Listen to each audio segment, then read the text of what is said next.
Bismillahirrahmanirrahim. Assalamualaikum warahmatullahi wabarakatuh. Jumpa lagi kita dalam channel saya. Hari ini hari apa ini? Hari Sabtu. Ya lah, hari Sabtu. 7 Mac 2026 Masihi bersama dengan 17 Ramadan 1447 Hijrah. Ini nuzul Quran dah 17 Ramadan nuzul Quran. Nuzul Al-Quran cuti biasanya. Jatuh hari Sabtu dah, memang hari Sabtu dah. Memang cuti dah pun, jatuh hari Sabtu. Belah bandar lah, pakai cuti. Belah negeri-negeri lain, hak kerja Jumaat lah.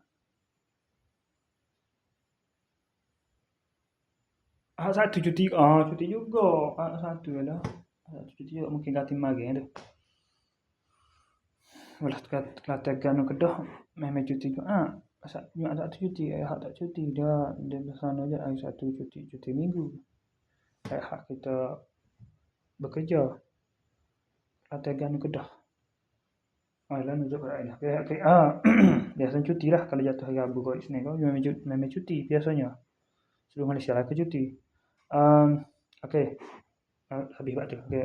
Okey, sekarang ni pukul 6.58 petang. Seperti biasa video daily report kita untuk hari ni. Selepas pada buat video daily report kemarin saya tak pergi ke mana-mana. Tunggu hanya ada saya pergi ke ni rumah Sungai, tak ingat. Saya pergi ke majlis berbuka puasa. Dia buat majlis berbuka puasa lah, orang Sungai Dalan tu.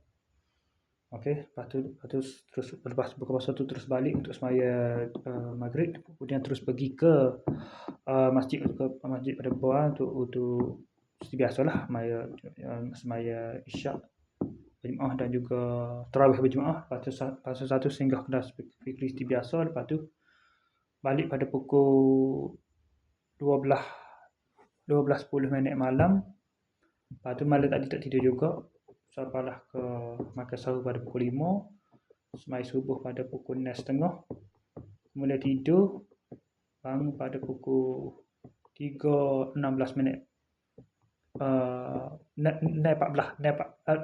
Bangun pada 3.14 petang. Bangun terus mandi semai zuhur. Kemudian maya asar pada lewat tadi dah pukul 6.40 ni maya asar. Dan 5.44 ni terus buat video daily report ni. Okey, saya sekali saja untuk sesi video daily report kita untuk hari ni. Okey, malam ni tarawih ke 18. Tarawih ke malam ke 18. InsyaAllah saya lagi ya.